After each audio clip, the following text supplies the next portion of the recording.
When we formed the Ryan Foundation back in 1992, our little catch line was funding science, finding hope. Science isn't a black hole you throw money down and you never hear back from it. You find specific science with specific scientists and they'll give you very specific answers. The answers aren't that we will absolutely find a cure, because that's not realistic.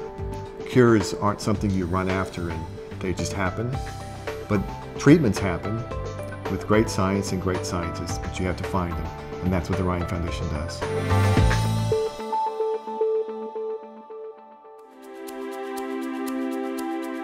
Most drug companies want to work on diseases that have millions of patients so that they can earn sufficient money and earn a good profit.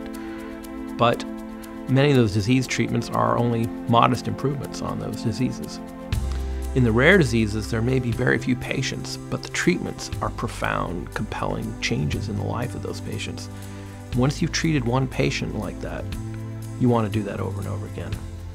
What's going to happen, that enzyme's going to circulate in your blood, in your body, going all over your body, and get to where it's needed to start breaking down the material that's there. 2 months before Ryan's 10th birthday, Dr. Kakis and the dance administered the first dose of Ryan's enzyme treatment. You ready? I'll bet $10 that 1 week you're going to feel better. Yeah? Ryan wouldn't take the bet, but it was a bet Dr. Kakis won. And he wasn't the only winner. Week by week, drip by drip, Ryan's life improved. Here we go. 1, 2. So the Ryan Foundation gave us that flexible money that allowed us just to do what we had to do without having to write a grant, without having to search out additional lines of support. And that gave us the opportunity to be fluid, flexible, make decisions, and grow the project as we needed to. It is a miracle, the timing, how fast it happened. But it didn't happen by accident or mistake. It happened by an incredible amount of hard work, by not just scientists, but by people asking other people to help.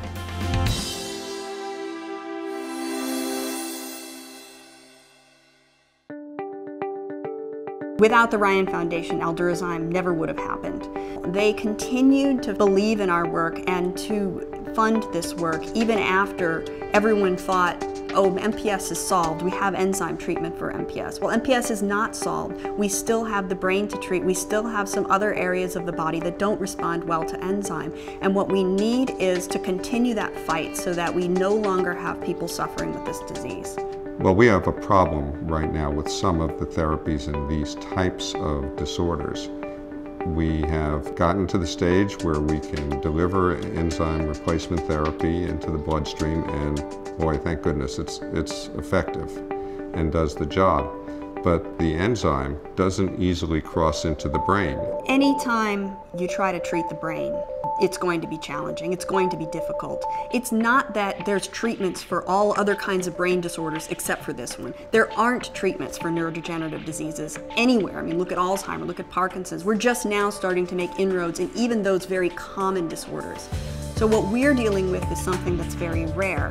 But in one sense, these are the best disorders to treat for the brain because we have a very pressing need, because we have an enzyme treatment that we know is the cause of the condition and we're giving that same enzyme back to people, and because we have children who really need therapies for this condition.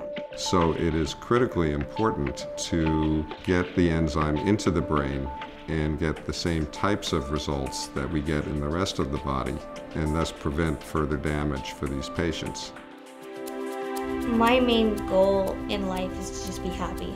At the end of the day, if I've made one person smile, that's all that matters.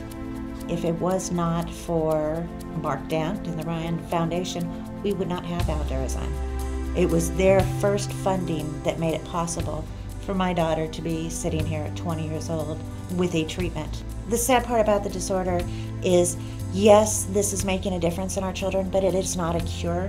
There's so many more issues the children have. Really what we want is a wonderful quality of life and be able to have them be productive members of society. We are completely focused on solving the three major problems that still plague people with MPS: the brain, non-treatable diseases, and other types of problems in the body that are still not responding well to treatment.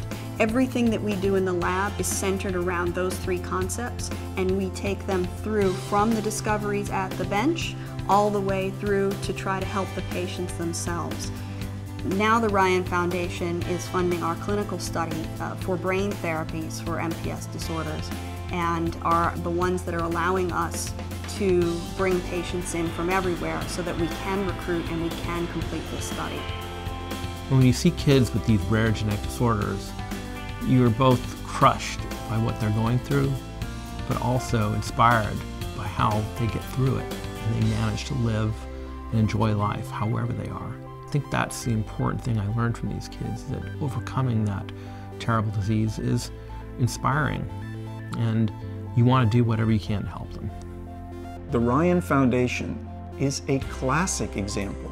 In fact, it may even be an unparalleled example of what one person and one group of people can actually do in record time.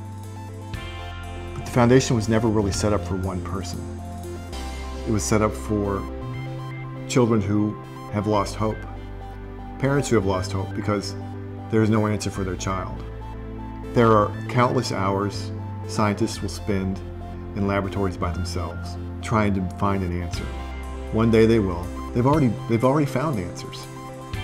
There are more answers to come, but with more answers, there's more work. With more work, there's necessity for more funding. It's a perfect partnership.